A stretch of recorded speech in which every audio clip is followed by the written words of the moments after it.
बहुत समय पहले की बात है। एक छोटे से कच्चे मकान में रघु नाम का एक गरीब किसान अपनी पत्नी मीरा और 7 साल की बेटी गौरी के साथ रहता था। उसके माता पिता का बचपन में ही निधन हो जाने के कारण से घर की सारी जिम्मेदारियां उसके कंधों पर आ गई थीं। बाहर बर्फीली हवा का कहर था और उनके घर में गर्म कपड़ों या पर्याप्त अलाव की कोई व्यवस्था नहीं थी। रघु ने उस रात की ठंड से बचने के लिए घर के पास बचे हुए सूखे लकड़ियों का एक छोटा अलाव जलाया। गौरी अपनी मां की गोद में सिकुड़ी हुई बैठी थी।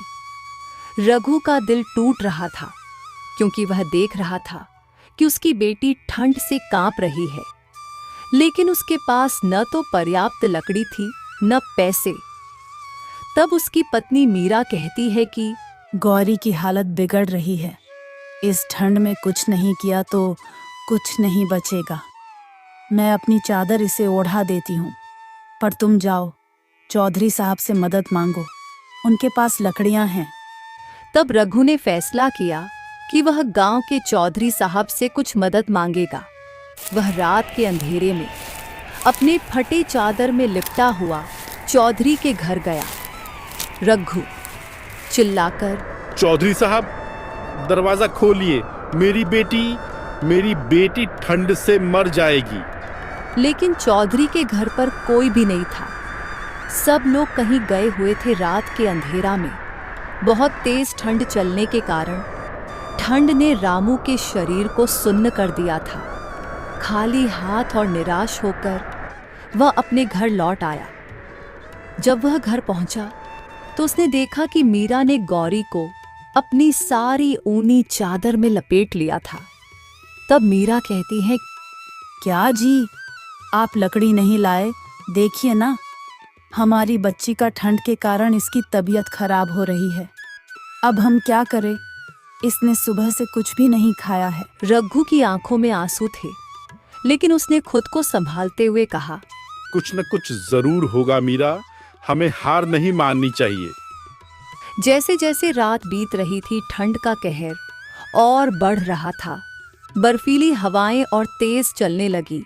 वह सब ठंड में कांप रहे थे। कुछ समय तक वे वैसे ही बैठे रहे।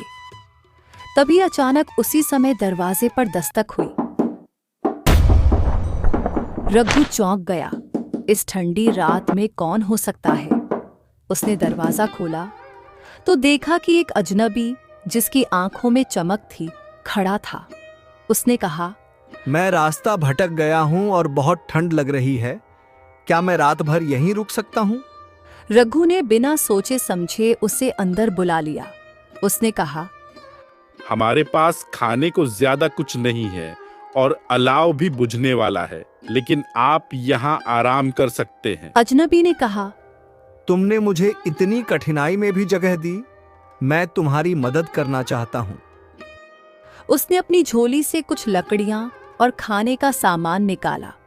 रघु और मीरा आश्चर्यचकित रह गए। उन्होंने धन्यवाद दिया और लकड़ियों को अलाव में डाल दिया। अलाव जलने लगा और कमरे में गर्मी फैल गई। गौरी ने धीरे धीरे अपनी आंखें खोलीं और मुस्कुराई। यह देखकर रघु और मीरा ने राहत की सांस ली। सुबह होते ही रघु ने उस अजनबी को धन्यवाद देने के लिए आवाज लगाई, लेकिन वह गायब था। उसने अपनी पत्नी से पूछा, अजनबी कहाँ गया? मीरा ने कहा, मैंने उसे जाते नहीं देखा। शायद वह कोई फरिश्ता था। रघु ने उस जगह देखा जहां अजनबी बैठा था। वहां एक चिट्ठी पड़ी थी।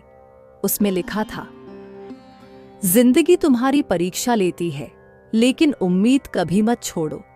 तुमने ठंड में भी दूसरों की मदद की और अपने परिवार को बचाया। यह तुम्हारे अच्छे कर्मों का फल है। उस अजनबी की दी हुई लकड़ियां और खाना कुछ दिनों तक रघु के परिवार का सहारा बने। इसके बाद रघु ने हिम्मत करके गांव के अन्य लोगों की मदद से अपने लिए एक छोटा व्यवसाय शुरू किया। उसका जीवन बदलने लगा। इस कहानी से हमें यह सीख मिलते हैं कि कभी भी उम्मीद का दामन मत छोड़ो। विपरीत परिस्थितियों में भी दूसरों की मदद करना हमें जीवन की सबसे बड़ी चुनौतियों से उबार सकता है। ऐसे ही मज़ेदार वीडियो देखना चाहते हैं और मोबाइल जीतना चाहते हैं तो आप हमारे चैनल को सब्सक्राइब करें और अपने परिवार और दोस्तों के साथ शेयर करें। अगर कोई सबसे ज़्यादा शेयर करेगा उसको एक हाईटेक मोबाइल जीतने का मौका मिलेगा। और ध्यान दें, ये तभी मिलेगा जब आप हमें सब्सक्राइब किए रहेंगे और कमेंट में नाइस, गुड या कोई अच्छा सा कमेंट कर दीजिएगा, जिससे हमारे टीम को आपका डाटा मिलेगा आपको मोबाइल देने के लिए। Thank you.